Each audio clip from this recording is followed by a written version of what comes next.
ഇതാണ് ബൂസുരി ഇമാമിന്റെ ഖബറിടം.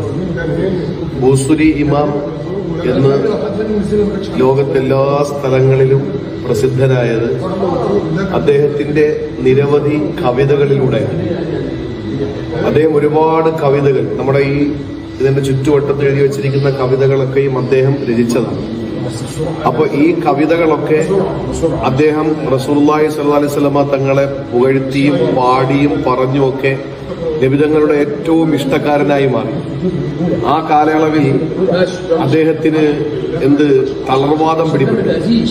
ആ തളർവാദം പിടിപെടുന്ന സമയത്ത് ഇമാം ബൂസുരി റളിയല്ലാഹു തആല അൻഹു റസൂലുള്ളാഹി സ്വല്ലല്ലാഹി അലൈഹി വസല്ലം തങ്ങളെ പറ്റിയിട്ട് കവിത എഴുതി. ആ കവിതയാണ് ബുർദ എന്ന പേരിൽ അറിയപ്പെടുന്നത്. നമ്മുടെയൊക്കെ മജ്‌ലിസുകളിലും വേദികളിലുമൊക്കെ നമ്മൾ ചൊല്ലുന്ന ബുർദ.